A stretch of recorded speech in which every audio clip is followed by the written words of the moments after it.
자, 2026년 2월 글로벌 금융시장이 정말 거대한 폭풍에 휩싸였습니다. 이게 진짜 이상한 게 뭐냐면요. 안전자산이랑 위험자산이 동시에 무너지는 정말 보기 드문 상황이 벌어진 거죠. 오늘 이 혼란의 원인이 도대체 뭔지 저랑 같이 한번 제대로 파헤쳐 보겠습니다. 그러니까 2026년 2월 초로 돌아가 보면 시장은 말 그대로 퍼펙트 스톰 그 한가운데 있었던 겁니다. 투자자들이 어디로 가야 할지 전혀 갈피를 못 잡는 정말 전례 없는 그런 혼돈의 장이 펼쳐진 거죠. 이게 바로 오늘 우리가 풀어야 할 가장 큰 미스터리입니다. 아니, 어떻게 시장의 기본 상식이 완전히 무너질 수가 있죠? 도대체 왜 이런 현상이 벌어진 걸까요? 자, 첫 번째 단서부터 한번 같이 추적해 보시죠. 이번 폭풍의 진원지, 그러니까 그 시작점은요, 바로 세계 경제의 방향을 결정하는 곳이죠. 미국의 연준, 연방준비제도였습니다. 연준의 이 갑작스러운 방향 전환이 모든 혼란의 시작이었던 겁니다. 자, 더 깊이 들어가기 전에 매파적이라는 말, 이거 확실히 짚고 넘어가야 돼요. 왜냐면 이번 사태를 이해하는 핵심 열쇠거든요. 아주 쉽게 말해서 경제 성장이 좀 둔해지는 걸 감수하더라도 물가 잡는 걸 최우선으로 생각하는 그런 아주 강경한 태도를 말하는 겁니다.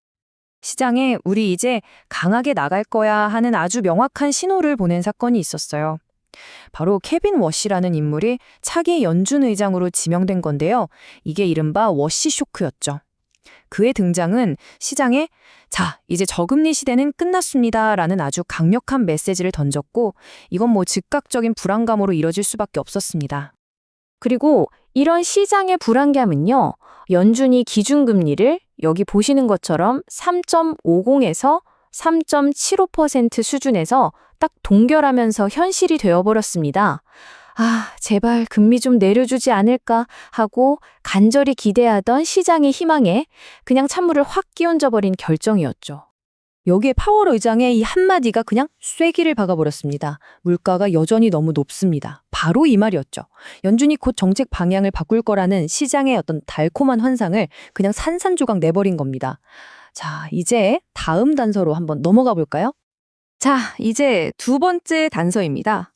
이건 정말 역설적인 현상인데요. 한번 잘 들어보세요. 보통 위기가 닥치면 사람들이 뭘 찾죠?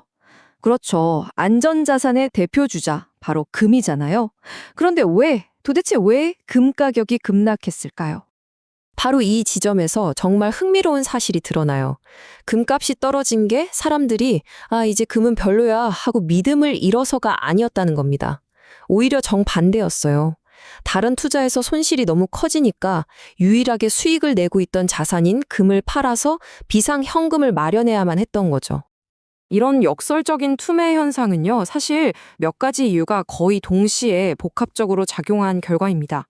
첫째는 달러가 너무 강해졌고, 둘째는 빚을 줄이려는 움직임 속에서 충격이 왔고, 마지막으로 정치적인 리스크가 좀 해소된 면도 있었죠. 하지만 진짜 핵심은 바로 다음에 있습니다. 그러니까 핵심은 바로 이거예요. 투자자들이 금은 이제 가치가 없어 이래서 판 게 절대 아니라는 거죠. 오히려 다른 자산에서 손실이 눈덩이처럼 불어나니까 소위 말하는 마진콜을 막기 위해서 수익을 내고 있던 몇 안 되는 자산인 금이라도 팔아서 급한 불을 꺼야 했던 겁니다. 절실하게 현금이 필요했던 거죠. 이걸 바로 유동성 이벤트라고 부르는 겁니다. 자, 이제 세 번째 단서로 넘어가 볼게요. 이번에는 기술주 섹터에서 시작된 작은 균열이 어떻게 거대한 도미노처럼 쓰러지면서 암호화폐 시장까지 덮쳤는지 그 과정을 한번 살펴보겠습니다. 그 균열의 시작은 바로 AI였습니다. 시장이 갑자기 빅테크 기업들의 그 막대한 AI 투자에 대해서 의문을 품기 시작한 거예요. 저렇게 돈을 쏟아붓는데 진짜 수익이 나진 하는 거야? 하는 거죠. 이른바 AI 하이프 피로감이 나스닥을 흔들기 시작한 겁니다. 그리고 보시는 것처럼 기술주하고 암호화폐 시장은 우리가 생각했던 것보다 훨씬 더 강하게 연결되어 있었습니다. 나스닥이 휘청거리니까 그 충격이 그대로 암호화폐 시장으로 전해졌는데요. 문제는 그 하락폭이 훨씬 더 컸다는 겁니다. 이 하락세가 걷잡을 수 없이 빨라진 데는 바로 강제청산이라는 게 있었습니다. 뭐냐면 빌린 돈으로 투자했던 포지션들이 가격이 떨어지니까 강제로 팔려나간 거예요. 폭탄 돌리기처럼요. 이렇게 허공으로 사라진 돈이 무려 18억 달러, 우리 돈으로 하면 약 2조 4천억 원에 달합니다. 어마어마하죠. 이게 끝이 아니었습니다.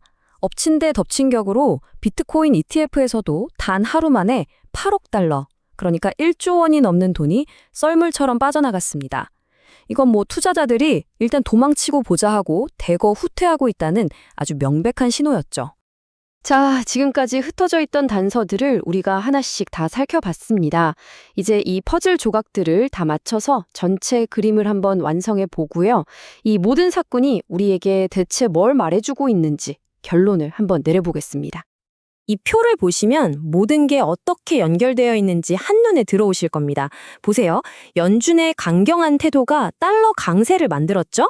그리고 이 강달러와 현금 확보라는 절박한 수요가 안전자산인 금마저 끌어내린 겁니다. 동시에 기술주에 대한 불안감은 그대로 위험자산인 비트코인의 폭락으로 이어진 거고요. 다 연결되어 있었던 거죠. 그렇다면 이 모든 혼란이 가리키는 단 하나의 메시지는 과연 뭘까요? 바로 이겁니다. 지난 몇 년간 시장을 뜨겁게 달궜던 그야말로 돈이 넘쳐났던 시대, 유동성 파티가 마침내 끝났다는 선언인 거죠. 이건 그냥 작은 조정이 아니에요.